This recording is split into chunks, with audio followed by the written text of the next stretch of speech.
नमस्कार मित्रांनो, स्वर्गीय रणजित निंबाळकर सर यांचा वेगाचा शेवट पंचम हिंद केसरी सर्जा।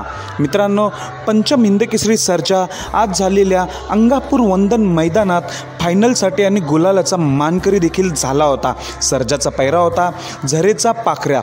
या जोडीला चांगला स्पीड लागला होता। तुम्ही सेमीफायनलमध्ये बघितलं होतं, एक प्रकारे ती सेमीफायनल होती ना, ती एक प्रकारे फायनलच झाली होती। त्यामुळे एक नंबर कोणाचा होता हे सर्वांनीच बघितलं होतं। फायनलला आपला सर्जा पळाला नाही, त्यामुळे मित्रांनो आपल्याला स्वर्गीय रणजित निंबाळकर सरांची आठवण झाली। जर आज रणजित सर जरी असते ना, तरी त्यांनी हाच ठोस निर्णय घेतला असता। त्याचं कारण होतं ते म्हणजे फाटीत चिखल। तास नंबर 5 क्रमांकावर सर्जा आणि पाखऱ्याची गाडी लागली होती फायनलसाठी, पण 5 नंबरमध्ये चिखल असल्यामुळे सर्जा आणि पाखऱ्या फायनलला पळाले नाही।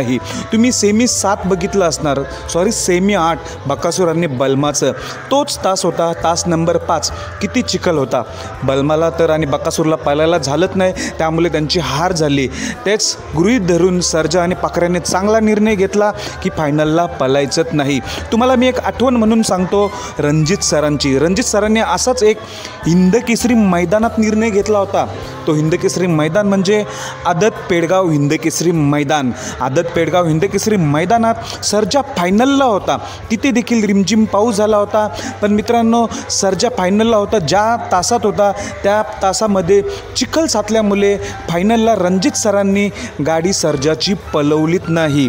त्याची पुनरावृत्ती आज विठ्ठल नानांनी घेतली। विठ्ठल नानांनी चांगलाच निर्णय घेतला। आज जर सर असते तरी तोच निर्णय घेतला असता आणि विठ्ठल नानांनी देखील तोच निर्णय घेतला की ह्या फाटेत गाडी पळवायचीच नाही। म्हणून मित्रांनो आपल्याला आज खरी तर रणजित सरांची आठवण झाली। सर्जाचं पळणं, मालकासाठी पळणं बघून आपल्याला सरांची तर खूपच आठवण होतोय। नेहमीच सगळेच कमेंटच्या माध्यमातून म्हणत असतात की आज सर असायला हवे होते। सर जर असते तर मित्रांनो हाच ठोस निर्णय घेतला असता फायनलला न पळवण्याचा, चिखल असल्यामुळे।